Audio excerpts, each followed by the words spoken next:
পুনরায় ঘুরিয়ে পড়তে হবে। লাউড স্পিকারে নামাজ পড়লে মুফসিদাতে সালাত, নামাজ ভঙ্গ হয়ে যাবে, নামাজ হবে না। তাহলে লাভ কি? নাকি বলছেন জুমার নামাজ, শুক্রবারের নামাজ, জানাজার নামাজ, 5 ওয়াক্তের নামাজ, ঈদ বকরা ঈদের নামাজ লাউড স্পিকারে নামাজ পড়লে হবে না, হবে না। আপনারাও পড়ার জন্য প্রেসার দিবেন না, আর ওলামায়ে কেরামদেরকে বলবো যে আপনারাও পড়াবেন না। এটাই হলো বেরেলি শরীফের ফতোয়া মুসলমান, এটা বেরেলি শরীফের ফতোয়া। কথা বুঝতে পারলেন আপনি? ব্রাদার আর ইসলাম কোথায়? এটা আমরা আমাদের মার্কাজ বেরেলি শরীফ, আমরা বেরেলি শরীফের মশলাকে মানি।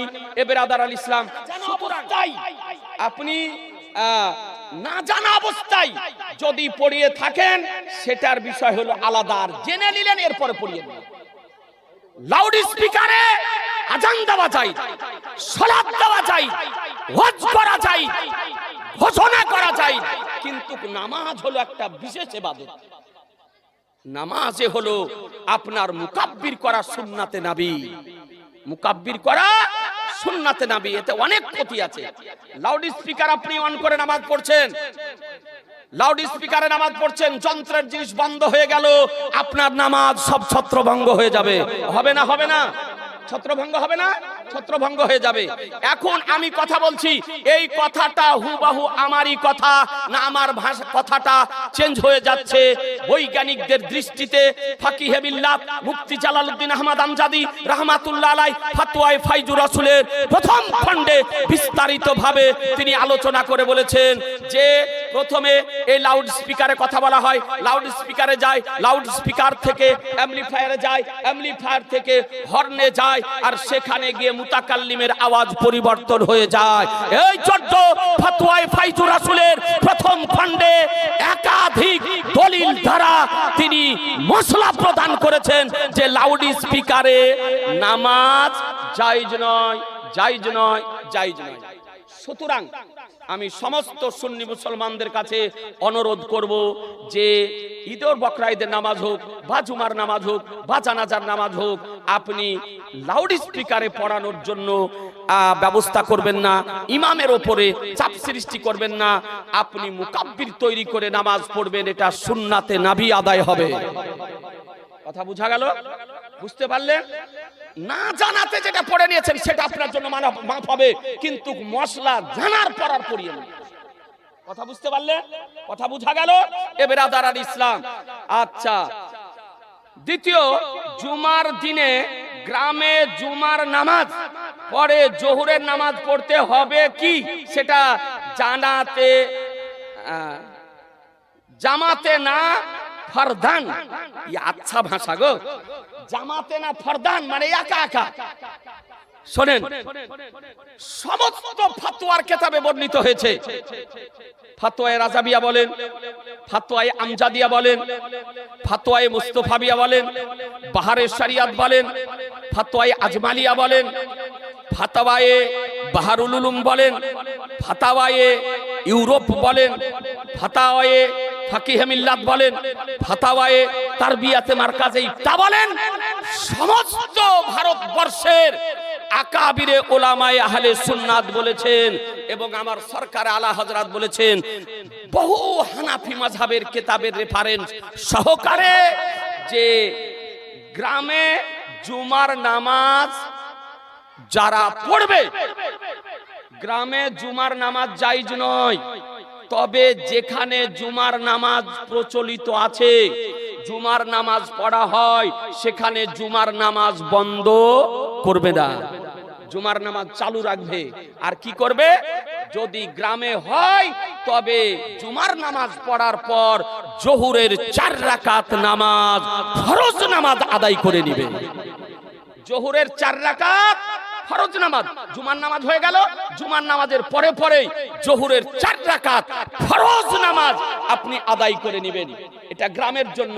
শহরের জন্য জোহরের 4 রাকাত ফরজ নামাজ পড়তে হবে না, কিন্তু গ্রামগঞ্জে গ্রামের জন্য জুমার নামাজ পড়ার পর 4 রাকাত জোহরের ফরজ নামাজ আদায় করতে হবে। মুস্তাহাব সহকারে জামাত সহকারে পড়াই উত্তম। জুমার নামাজের পরে পরে জামাত করে আপনি জোহরের 4 রাকাত নামাজও আদায় করে নেন, এটাই হচ্ছে উত্তম। ফিতনা যেন না হয়, ফিতনা যেন না হয়, গন্ডগোল যেন না হয়, সবকে বুঝিয়ে মশলা বুঝিয়ে আপনার জোহরের 4 রাকাত ফরজ নামাজ জামাত করে পড়ারই বিধান। আর ফিতনা যদি হয় তবে একা একা পড়বে। ফিতনা যদি ফিতনা ফাসাদ যদি হয় তাহলে একা একা পড়বে, আর না হলে সকলে মিলে আপনার জোহরের জুমার নামাজের পরে পরে ফরজ নামাজের পরে পরে 4 রাকাত জোহরের ফরজ নামাজ জামাত সহকারে আদায় করবে। এটাই হলো সঠিক মশলা। ফতোয়ায়ে ফাইজুর রাসূলের প্রথম খণ্ডে এই মশলাটি আপনার লেখা আছে। আচ্ছা, ইউটিউবের ইনকাম কি জায়েজ? এরে বাবার একবারে অত্যাধুনিক মশলা গো। যদি ইউটিউবে নাত শরীফ, মানকাবাত, গজাল, ওয়াজ, কালামে পাক এই সমস্ত বৈধ জিনিস আপনি ইউটিউবে ছেড়ে যদি আপনার ভিউ হয় আর আপনার চ্যানেল ভাইরাল হয় আর তারপরে যদি টাকা পান তাহলে সেটা জায়েজ। সেটা কি জায়েজ। তাই বলে ইউটিউবে গান ছাড়া, তারপরে ড্যান্স ছাড়া, তারপরে ছবি ছাড়া, তারপরে আপনার এরকম নাটক ছাড়া এই সমস্ত করে ভিউ বাড়িয়ে যদি ইনকাম করেন তো সেটা না জায়েজ, হারাম হবে। কথা বুঝতে পারলেন? মশলা বুঝা গেল ব্রাদার? তাহলে ওয়াজ, নসিহত, নাত, মানকাবাত, গজাল, জীবনী এই সমস্ত জালসা ছেড়ে যদি টাকা যদি পাই তবে টাকা নেওয়া জায়েজ আছে, ইনকাম করা জায়েজ আছে।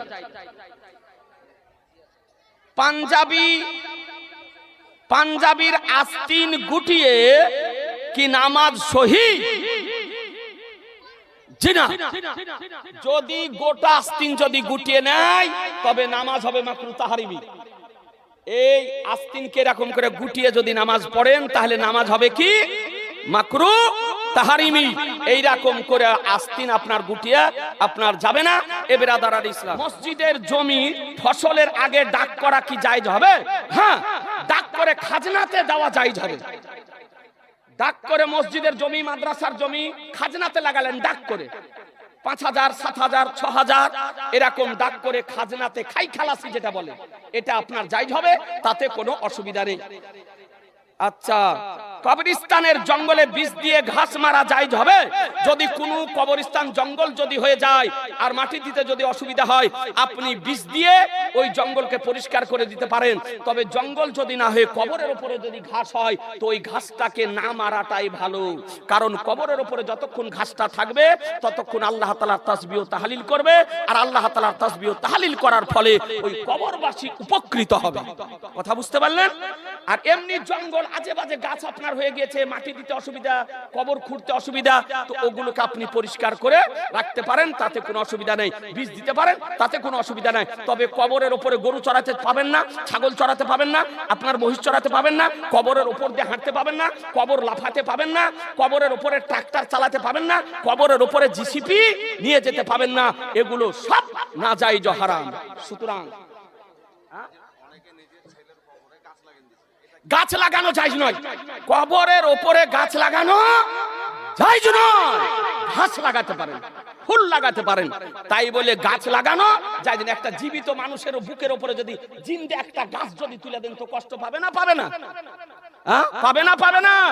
আল্লাহর নবী বলেছেন জীবিত ব্যক্তি যাতে কষ্ট পায় মৃত ব্যক্তিও তাতে কষ্ট পায়। সুতরাং কবরের উপরে গাছ লাগানো যাবে না। যদি কোনো কবরের উপর গাছ থাকে অতি সত্বর কেটে ফেলুন।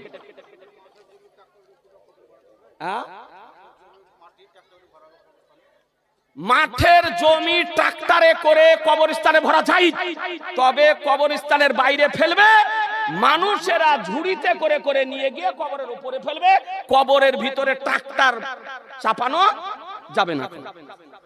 আচ্ছা, আসসালামু আলাইকুম। ওয়ালাইকুম আসসালাম ওয়া রাহমাতুল্লাহি ওয়া বারাকাতুহু। মোবাইলে কোরআন, তারপরে কি লিখেছে গো, আব্বাস নিয়ে টয়লেট যাওয়া যাবে কি?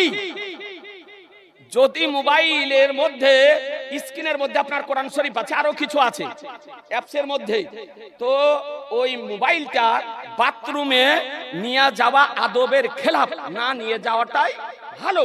এটাই বিজ্ঞ ভারতবর্ষের মুহাক্কিকে মাসাইলে জাদিদা দ্বারা যারা সব সময় মশলা গবেষণা করছেন, তারা এই কথাটাই বলেছেন যে মোবাইল নিয়ে বাথরুম টয়লেট না গিয়ে তাই হলো আদব। কারণ যদি ওরকম লোড করা থাকে কোরআন শরীফ, হাদিস শরীফ, এগুলো যদি থাকে, তাহলে আপনার আর মোবাইলে পায়খানা করতে করতে কথা বলতে পাবেন। কিছু আনাড়ি বেরিয়েছে, ও আপনার টাইম টেবিল কিছু বুঝে না গো, মোবাইলে পায়খানা করতে করতে কাজও করছে, দেখেছে হ্যালো একটু পরে করে আসছি। ও জানে না যে টয়লেট করতে করতে কথা বলতে হয় না, মাকরু। সুতরাং আপনি টয়লেট মোবাইল নিয়ে যাবেন না, এ ব্রাদার ইসলাম বাইরে রেখে দেবেন, এটাই আদব। আচ্ছা, উমরি কাজা নামাজের নিয়ত অথবা আত্তাহিয়াত পর্যন্ত পড়ে সালাম ফিরাবো যাবে নাকি? উমরি কাজা নামাজ যদি বেশি হয়, অনেক যদি থাকে উমরি কাজা নামাজ, তা আমার আলা হযরত ইমাম ইশক মোহাব্বত ইমামে আহলে সুন্নাত ইমাম আহমদ রাজা ফাজিলে বেরলভী রাদিয়াল্লাহু তাআলা নিয়ে মশলা লিখেছেন যে আপনি উমরি কাজা নামাজ যখন আদায় করবেন, তো সূরা পড়লেন, সূরা পড়ার পর রুকু করবেন, তো একবার করে তাসবিহ পড়বেন, সুবহানা রাব্বিয়াল আযীম, একবার পুরো পড়তে হবে। তাই বলে পাইকারি করে নয়, পুরা দমে পড়তে হবে শুদ্ধভাবে। তারপরে উঠলেন, সাজদা করবেন, একবার বলবেন, আর তারপরে আত্তাহিয়াত যখন পড়লেন, আত্তাহিয়াত পড়ে দাঁড়িয়ে গেলেন, আর শেষ বৈঠক যদি হয় তো বৈঠকে আত্তাহিয়াত পড়বেন আর দরুদ ছোট্ট করে পড়বেন, আল্লাহুম্মা সাল্লি আলা মুহাম্মাদিন ওয়া আলিহি, আসসালামু আলাইকুম, আসসালামু আলাইকুম দিয়া সালাম ফিরিয়ে দিবেন। এই অতিরিক্ত যদি অনেক কাজায় উমরি নামাজ থাকে, তাড়াতাড়ি আদায় করে নেওয়ার জন্য এই নিয়ম আপনার বর্ণনা করা হয়েছে ফিকার বই। কথা বুঝে নিলেন? আচ্ছা, উমরি কাজা বেতরের নামাজে দোয়ায়ে কুনুত পড়ার পরিবর্তে আসান করার জন্য কোন দোয়া? দোয়ায়ে কুনুত তো আপনাকে পড়তে হবে, ওয়াজিব। দোয়ায়ে কুনুত পড়া কি ওয়াজিব? তো যদি দোয়ায়ে উমরি কাজা বেতরেরও পড়তে হবে, বেতরেরও কাজা পড়তে হবে, তবে যদি দোয়ায়ে কুনুত আপনার জানা না থাকে, তো আপনার বলা হচ্ছে আল্লাহুম্মা গফিরলি, আল্লাহুম্মা ফিরলি। ব্রাদার আল ইসলাম, এটা আপনি পড়ে নিলে, তিনবার যদি পড়ে নেন তাহলে আপনার ওইটা হয়ে যাবে। কিন্তু এরকম পড়তে পড়তে দোয়ায়ে কুনুত আপনাকে শিখতে হবে, শিখতে হবে। দু একটা শব্দ করে করে আপনি শিখবেন, আলহামদুলিল্লাহ, তাতে কোনো অসুবিধা নেই। মশলা শেষ, হুজুর চলে এসেছেন। আচ্ছা, মাদ্রাসার বালিগা মেয়েদেরকে দাস্তার বন্দি হিসাবে গায়ে চাদর বা হাতে বোরকা দেওয়া যাবে কিনা একটু জানাবেন। কথাটা তো বুঝতে পারলাম না। মাদ্রাসার বালিগা মেয়েদেরকে দাস্তার বন্দি হিসাবে গায়ে চাদর বা হাতে বোরকা দেওয়া যাবে কিনা? দাস্তার, যে সমস্ত মাদ্রাসার বালিগা মেয়েরা আপনার কেরাতের দাস্তার পাচ্ছে বা আলিমা হচ্ছে বা ফাজেলা হচ্ছে, তাদেরকে দাস্তার দিবে মহিলারাই। কারা দিবে? মহিলা শিক্ষিকারা দিবে, মহিলারা দিবে, বোরকা মহিলারা দিবে। তাই বলে আপনি পুরুষ আর আপনি মাদ্রাসার সেক্রেটারি বলে দিবেন, তা দিতে পারবেন না। আপনি সেক্রেটারি বা সভাপতি বা আপনি সদস্য বলে আপনি যে দিবেন, তা দিতে পাবেন না। বালিগা মেয়ে যদি হয় তবে তার পর্দা করা ফরজ। ওই মহিলা শিক্ষিকারাই তার আপনার বোরকা বা তার চাদর তুলে দিবে। আর বালিগা মেয়ে স্টেজে মাইকে নাদ বা কেরাত করতে পাবে কি? যদি বালিগা মেয়ে হয় আর সেখানে কোনো পুরুষ যদি না থাকে, আর এই হর্ন যদি লাগানো না থাকে, আবদ্ধ জায়গাতে আপনার এই বক্স বাজিয়ে যদি মেয়েরাই বক্তা, মেয়েরাই শ্রোতা কেবলমাত্র, তাহলে আপনার মেয়েরা নাচ শরীফ পড়তে পাবে। তাই বলে মেয়েদের সভাতে পুরুষদের আসা জায়েজ নয়, বা পুরুষদের সভাতে বালিগা মেয়েদেরও নাচ শরীফ কেরাত করা জায়েজ নয়। বুঝা গেল মশলা?